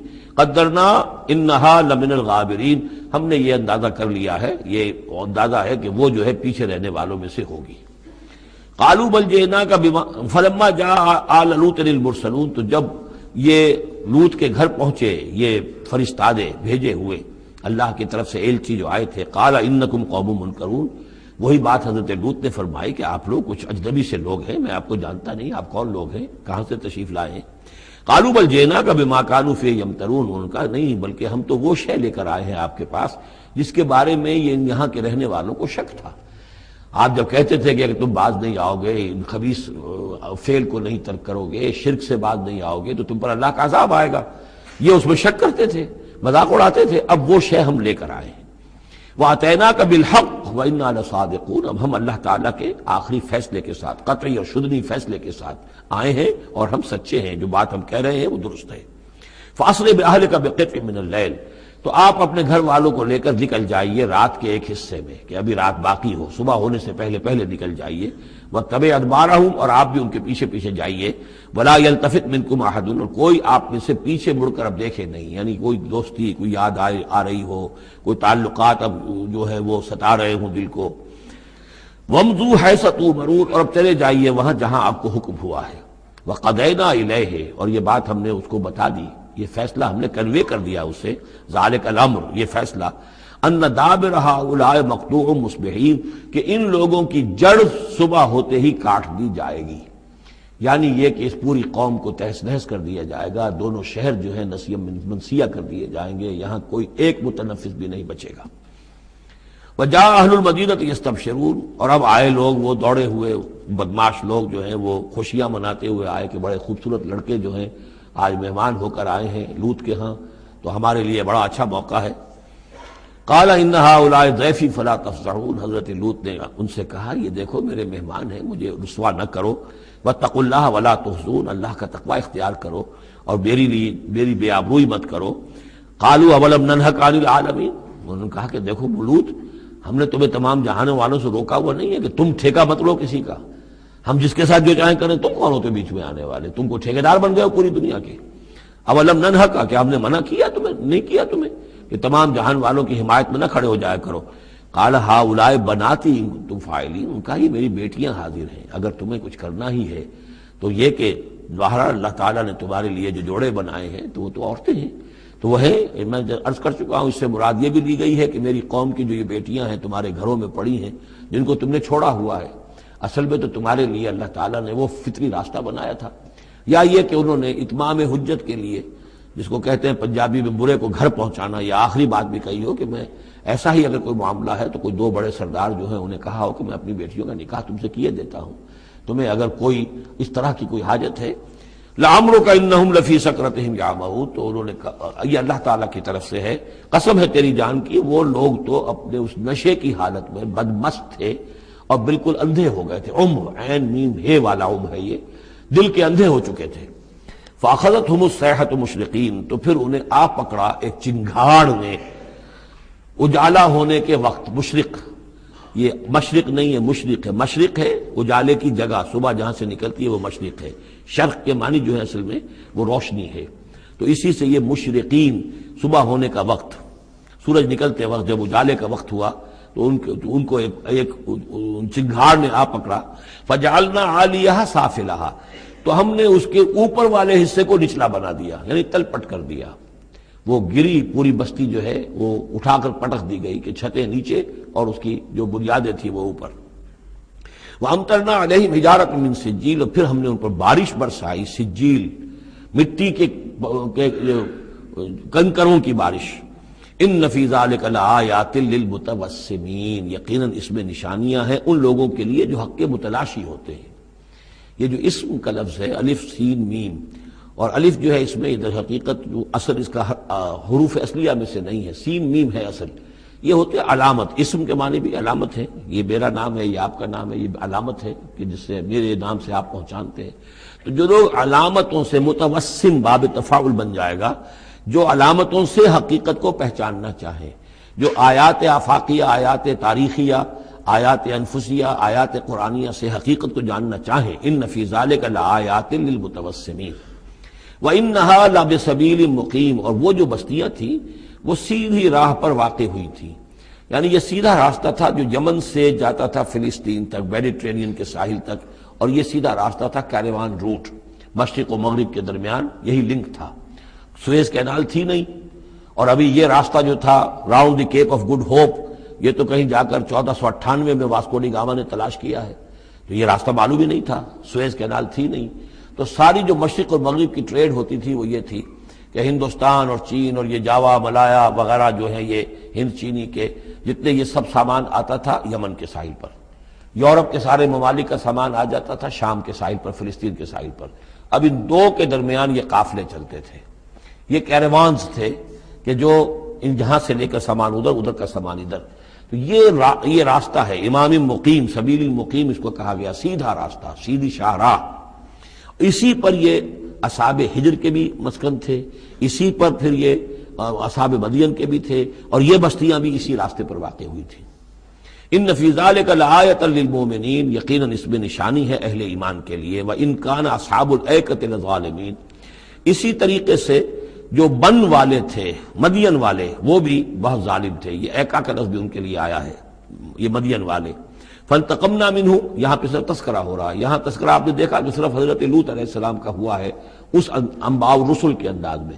باقی حضرت ابراہیم کا تذکرہ ہو گیا ہے، وہ وہی ہے قصص النبیین کے انداز میں. باقی یہاں پر جو تذکرے ہو رہے ہیں یہ بھی صرف ذکر ہے، یہ انباء الرسل کا ذکر ہے کہ جیسے حضرت شعیب، لیکن شعیب کا نام نہیں یہاں آیا، بلکہ یہ کہ صرف یہ کہ مدین والے. فانتقمنا منہم، ان سے بھی ہم نے انتقام لیا.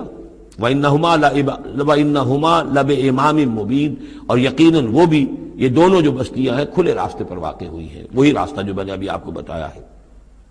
وَلَقَدْ كَذَّبَ أَصْحَابُ الْحِجْرِ الْمُرْسَلِينَ، اصحاب الحجر یہ قوم سمود کا دوسرا نام ہے. وہ علاقہ جو ہے جہاں یہ قوم سمود آباد تھی اس کو علاقے کو حجر بھی کہتے ہیں.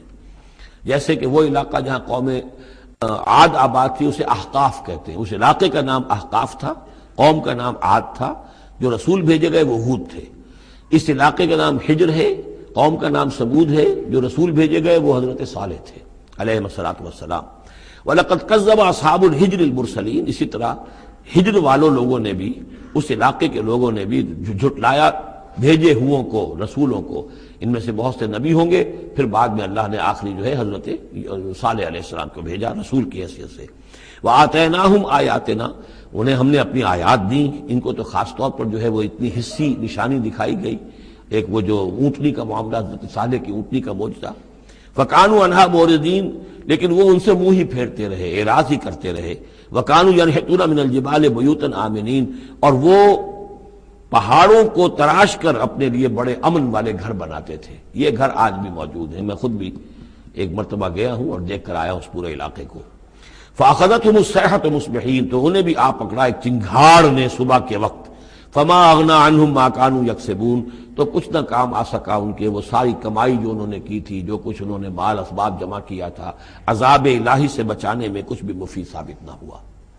تو اس سورہ مبارکہ میں گویا کہ حضرت شعیب کا نام لیے بغیر ان کا ذکر آ گیا، حضرت صالح کا نام لیے بغیر ان کا ذکر آ گیا، حضرت لوط کا ذکر جو ہے وہ نام کے ساتھ آیا۔ تو تین تو ہیں وہ انباء الرسل میں سے، اور ایک حضرت ابراہیم علیہ السلام کا ذکر، وہ اسی انداز میں جس انداز میں کہ سورہ ہود میں اس سے پہلے آ چکا ہے۔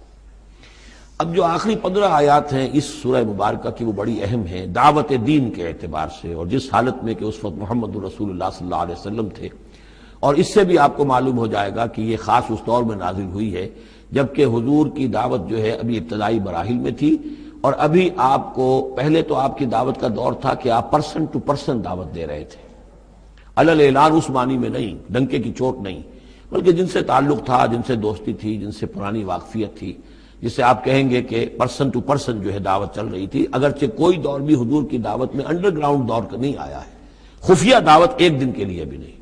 بعض لوگ اس دور میں بعض تحریکیں ایسی ہیں کہ جو اس کو خفیہ سے تعبیر کرتے ہیں کہ انڈر گراؤنڈ موومنٹ تھی، تو یہ غلط ہے۔ انڈر گراؤنڈ دعوت کا حضور کی دعوت میں سیرت میں ایک دن بھی نہیں ہے۔ البتہ یہ ضرور ہے کہ جیسے ایک نیچرل ایک تدریج ہوتی ہے، اس کے اندر ایک ترقی ہوتی ہے کسی معاملے کے اندر، پہلے آپ نے ذاتی جن سے تعلقات تھے، حضرت ابوبکر بہت پرانے دوست تھے، ان سے سب سے پہلے ان سے بات کی ہے، گھر میں حضرت خدیجہ جو آپ کی اہلیہ تھی ان سے بات کی، حضرت علی ہیں جو چچا زاد بھائی ہیں بلکہ زیر تربیت ہیں، زیر کفالت ہیں، ان سے بات کی ہے، اپنا جو غلام تھا جسے آزاد کر کے منہ بولا بیٹا بنایا ہوا ہے اس سے بات کی، اس طریقے سے پرسن ٹو پرسن۔ لیکن پھر یہ کہ تقریباً 3 سال کے بعد پھر آپ کو حکم ہوا کہ اب آپ ڈنکے کی چوٹ علل اعلان دعوت شروع، وہ آیت اس سورت مبارک میں آ رہی ہے۔ وما خلقنا السماوات والارض وما بینہما الا بالحق، اور ہم نے نہیں بنایا، تخلیق فرمایا آسمانوں کو اور زمین کو اور جو کچھ ان کے مابین ہے مگر حق کے ساتھ۔ پرپز فل کریشن ہے یہ پرپز لیس نہیں ہے، ایٹ رینڈم نہیں ہے، یہ کوئی کھلندرے کا کھیل نہیں ہے جیسے کہ ہندو مائتھولوجی میں ہے، رام کی لیلا ہے، جیسے کوئی بچہ ہے کھیلتا ہے، اب بچے کے کھیلنے میں کوئی حکمت تھوڑا ہی ہوتی ہے، اس نے ایک کھلونا اٹھایا اور پٹخ دیا، پھر کوئی دوسرا اٹھایا پھر پٹخ دیا، پھر پہلا اٹھا لیا، اب اس میں کوئی حکمت تو نہیں ہے۔ اسی طریقے سے رام جی جو ہے کھیل رہے ہیں، جس کو چاہتے ہیں تخت سے اٹھا کر زمین پہ پٹخ دیتے ہیں، جس کو چاہتے ہیں وہ جو تیلا وہ تیلی اس کو اٹھا کے وہ راجہ بنا دیتے ہیں، تو یہ کھیل ہے رام کا، رام کی لیلا ہے یہ، تو یہ تصور اسلام میں نہیں ہے، یہ کائنات کی تخلیق بالحق ہے۔ ربنا ما خلقت ھذا باطلا سبحانک فقنا عذاب النار، تیری ذات اس سے بہت اعلیٰ اور عرفہ ہے، پاک ہے کہ تیرے بارے میں یہ گمان کیا جائے کہ تو نے یہ کائنات ایسے ہی بنا دی کھیلنے کے لیے، اور یہ کوئی آپ تیرا مشغلہ ہے، نہیں۔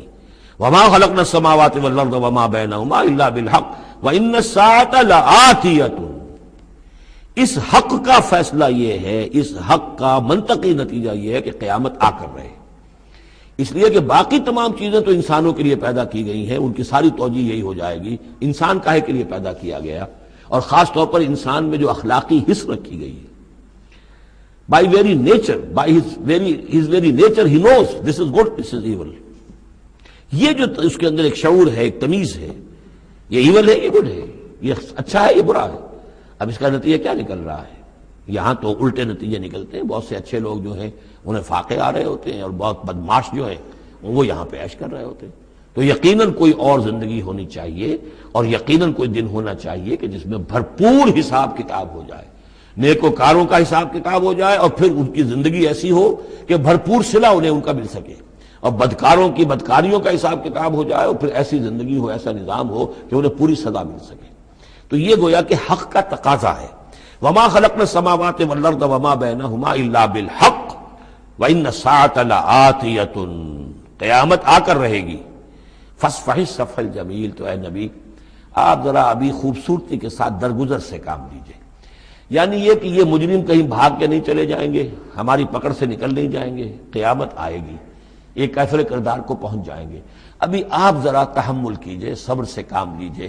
فاصفح الصفح الجمیل، ابھی ہماری مرضی اس میں ہے کہ ہم ان کی رسی دراز کریں، یہ جو کچھ کہہ رہے ہیں برداشت کر لیجئے، سن لیجئے، سنا انسنا کر دیجئے، یہ جو آپ صبر کریں گے اس سے آپ کے درجات بلند ہوتے چلے جائیں گے، لیکن فوری طور پر آپ کے دل میں اگر یہ خیال پیدا ہونے بھی لگے بربنائے طبع بشری کے انہیں سزا ملنی چاہیے، یہ بدبخت مجھے کیا کہہ گیا ابھی، یہ مجھے پاگل کہہ گیا اور یہ مجھے جو ہے ساحر کہہ گیا یا مسحور کہہ گیا، نہیں، فصفح الصفح الجمیل، ابھی ذرا آپ خوبصورتی کے ساتھ چشم پوشی کیجئے، نظر انداز کیجئے۔ ان ربک هو الخلاق العلیم، یقیناً آپ کا رب جو ہے وہ وہی ہے جو پیدا کرنے والا ہے، خلاق ہے، اور ظاہر بات ہے جس نے پیدا کیا ہے وہ جانتا بھی ہے۔ سورہ ملک میں ہم پڑھیں گے الا یعلم من خلق وهو اللطیف الخبیر، کیا اسی کے علم میں نہیں ہوگا جس نے پیدا کیا ہے؟ وہ تو جانتا ہے ہر شے کو۔ اب یہ گھڑی جس نے بنائی ہے اسے تو معلوم ہے اس میں کون کون سا پرزہ ہے، کہاں کہاں ہے، اس کے اپنے ہاتھ کا اس کے اندر جو ہے ٹکایا گیا ہے، میں واقف نہیں ہوں اس کے اندر کیا کچھ ہے، لیکن گھڑی کا بنانے والا تو جانتا ہے۔ الا یعلم من خلق، کیا وہی نہ جانے گا جس نے پیدا کیا؟ وهو الخلاق العلیم، وہ تو خلاق اور علیم ہے۔ وَلَقَدْ آتَيْنَاكَ سَبْعًا مِنَ الْمَثَانِي، دل جوئی کے لیے حضور سے فرمایا، اور ہم نے آپ کو دی ہیں وہ 7 آیتیں جو آپ کا وظیفہ ہیں، دوہرا دوہرا کر پڑھتے رہا کیجئے، دوہرا دوہرا کر پڑھتے رہا کیجئے۔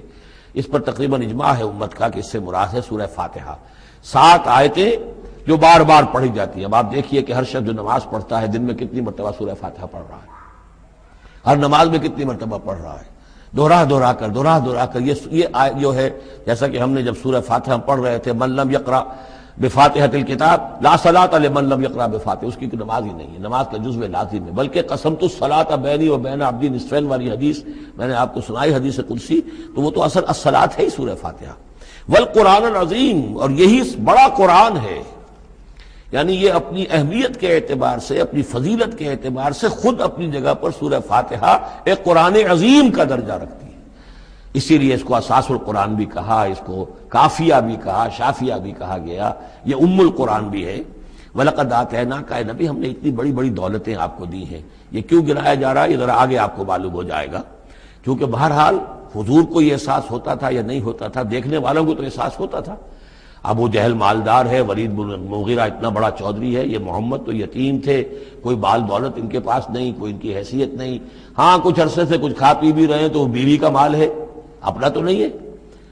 یہ ان کی نگاہوں میں جو ان کے معیارات تھے، جو ان کے اندازے تھے سوچنے کے، وہ تو یہ تھے۔ اس حوالے سے یہاں بظاہر حضور سے خطاب ہے، لیکن اصل میں ان کو بتایا جا رہا ہے کہ بدبختو تمہیں کیا معلوم ہم نے ان کو کتنی بڑی دولت دی ہے۔ وَلَقَدْ آتَيْنَاكَ سَبْعًا مِنَ الْمَثَانِي وَالْقُرْآنِ الْعَظِيمِ، ہم نے ان کو وہ 7 آیتیں عطا کی ہیں۔ ایک حدیث کے مطابق جیسی آیت نہ قرآن میں اتری کوئی اور اس کے مثل، اور نہ تورات میں نہ انجیل میں، یہ سورہ فاتحہ ہے۔ وَلَقَدْ آتَيْنَاكَ سَبْعًا مِنَ الْمَثَانِي وَالْقُرْآنِ الْعَظِيمِ وَلَا تَمُدَّنَّ عَيْنَيْكَ إِلَىٰ مَا مَتَّعْنَا بِهِ أَزْوَاجًا مِّنْهُمْ، تو اے نبی آپ کی نگاہیں نہ اٹھیں اس ساز و سامان کی طرف جو ہم نے ان کو عطا کیا ہے۔ ابو جہل کو اگر دے رکھا ہے، ولید بن مغیرہ کو دے رکھا ہے، اور بڑے سرداروں کو دے رکھا ہے، ان کی جائیدادیں ہیں، ولید بن مغیرہ کے باغات طائف میں بھی ہیں، اس کی جائیداد طائف میں بھی ہے، مکے میں بھی ہے، آپ کی نگاہ ادھر اٹھے ہی نہ۔ پر کاہ کے برابر، جیسا کہ ایک حدیث میں آتا ہے کہ دنیا مافیہا کی حیثیت اگر اللہ کی نگاہ میں ایک مچھر کے پر کے برابر بھی ہوتی تو اللہ کسی کافر کو ایک گھونٹ پانی بھی اس دنیا سے نہ دیتا۔ جو اللہ کا ماننے والا اور جاننے والا، اللہ کو جاننے والا ہو، تو اس کی نگاہ میں تو پھر اس دنیا و مافیہا کی وہی وقت ہونی چاہیے، وہ متاثر نہ ہو یہاں کی چمک دمک سے، آپ کی نگاہ اٹھے ہی نہ۔ لا تمدن عینیک الی ما متعنا بہ ازواجا منہم، ان کو جو ہم نے دے رکھا ہے ساز و سامان اور زیبائش اور آرائش جو ہے، آپ کی نگاہیں ادھر نہ اٹھیں۔ ولا تحزن علیہم، اور اب دیکھیے ان کے اوپر جو بھی اب عذاب آئے گا یا جس عذاب کے مستحق ہو رہے ہیں، آپ اس پر غم بھی نہ کھائیے۔ ٹھیک ہے یہ آپ کا کنبہ ہے، قبیلہ ہے، اب ابو لہب آپ کا چچا بھی ہے، لیکن یہ کہ آپ غم نہ کیجئے، آپ وَاخْفِضْ جَنَاحَكَ لِلْمُؤْمِنِينَ، اور آپ اپنے کندھوں اور بازوؤں کو ذرا جھکا کر رکھیے اہل ایمان کے لیے۔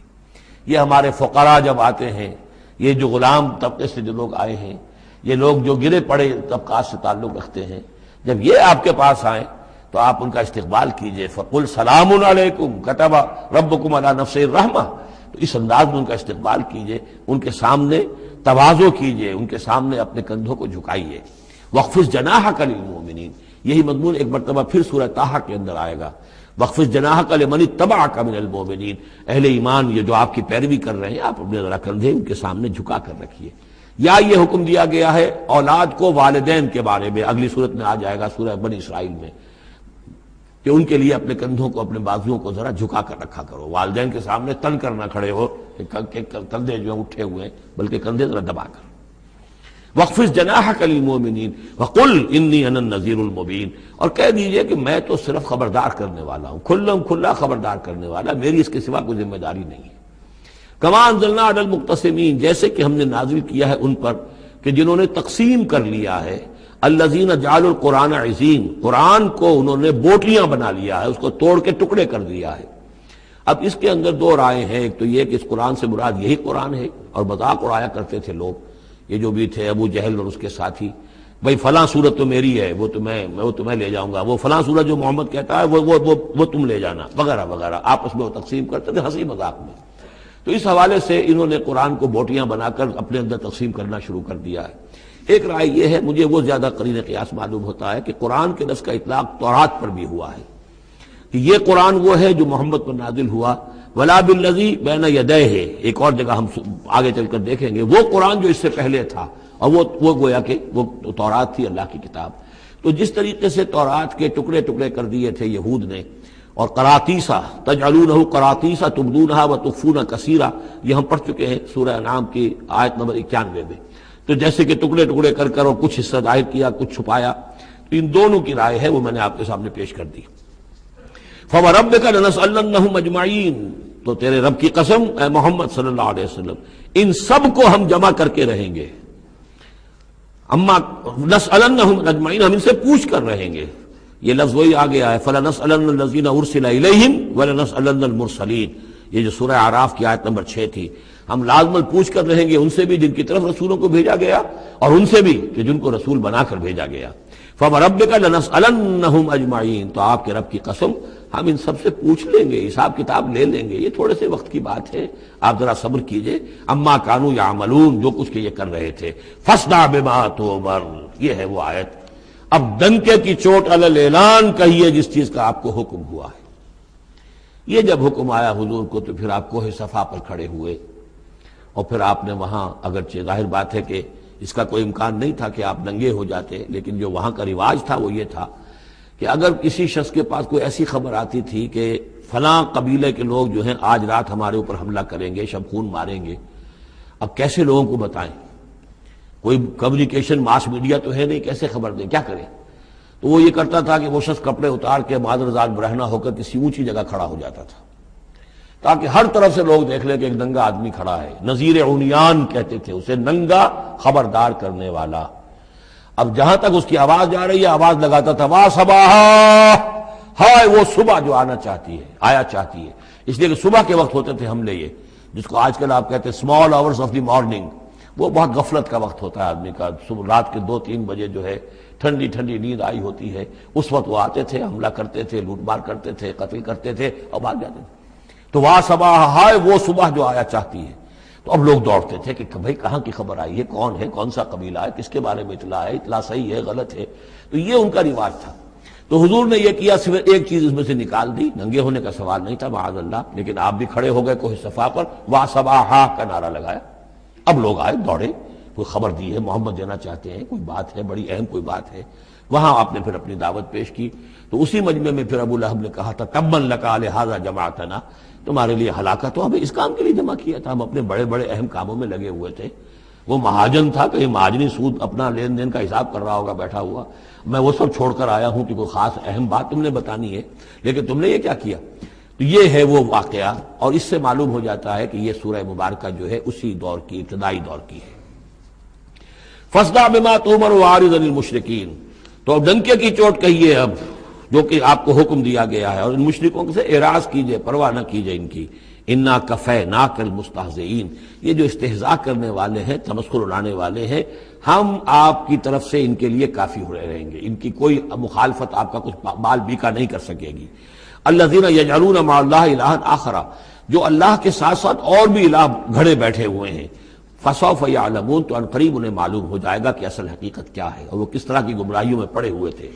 اب وہ آیت آ گئی جس کا کئی مرتبہ میں حوالہ دے چکا ہوں، اور سورہ انعام میں خاص طور پر وَلَقَدْ نَعْلَمُ، اے نبی ہمیں خوب معلوم ہے، اَنَّكَ يَضِيقُ صَدْرُكَ بِمَا يَقُولُونَ، کہ جو کچھ یہ لوگ کہہ رہے ہیں اس سے آپ کا سینہ بھجتا ہے۔ کسی نے پاگل کہہ دیا، کسی نے مجنون کہہ دیا، آصیب کا سایہ آ گیا، کوئی ہمدردی کے انداز میں آ کے کہتا ہے۔ عتبہ ابن ربیعہ ایک دفعہ آیا کیونکہ وہ بزرگ تھا، خاندان کا معمر آدمی تھا. بھتیجے میرے بڑے تعلقات ہیں عاملوں سے بھی، کاہنوں سے بھی، واقعی اگر کوئی تم پر کوئی سایہ ہو گیا ہے، کوئی بری روح کوئی آ گئی ہے تو مجھے بتا دو، میں بلا کے لے آؤں گا، علاج کرا دوں گا تمہارا. اب کوئی کچھ کہہ رہا ہے، کوئی کچھ کہہ رہا ہے. کسی نے کہا شاعر ہے، کسی نے کہا کہ ایک انہوں نے غلام پکڑ کے رکھا ہوا ہے، عجمی غلام، اسے کمرے میں بند کیا ہوا اپنے گھر کے اندر، اور وہ عالم ہے بہت بڑا جو پورے پچھلی کتابوں کا جاننے والا، اس سے ڈکٹیشن لیتے ہیں اور پھر آ کر ہم پر دھونس جماتے ہیں کہ یہ اب وہی آئی ہے.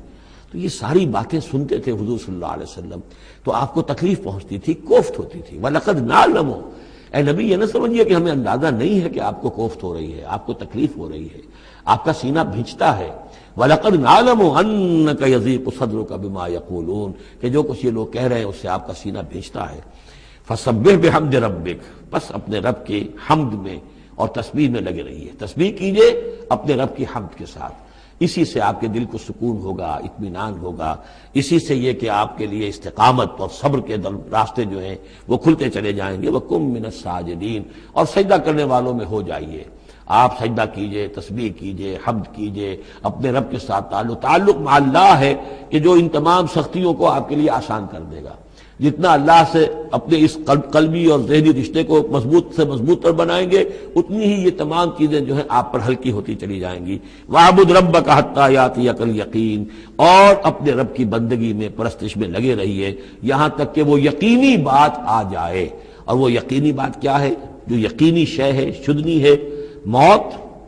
یعنی یہ کہ تا دم آخر دم فارغ مباش، اندری رہ میں تراش و میں خراش. آخری وقت تک اس بندگی میں اپنے لگے رہیے، جو بھی آخری موت جب تک آ جائے. یا موت سے مراد یہ بھی ہو سکتا ہے یقین سے، یقینی بات اللہ کی مدد آ جائے، اللہ کی طرف سے غلبہ حاصل ہو جائے اور اللہ تعالیٰ کی نصرت آ جائے، اللہ کا فیصلہ آ جائے. لیکن عام طور پر گمان یہی ہے کہ اس سے مراد موت ہے. وَاعْبُدْ رَبَّكَ حَتَّىٰ يَأْتِيَكَ الْيَقِينُ، اور اپنے رب کی بندگی اور پرستش میں لگے رہیے یہاں تک کہ وہ یقینی شے وقوع پذیر ہو جائے.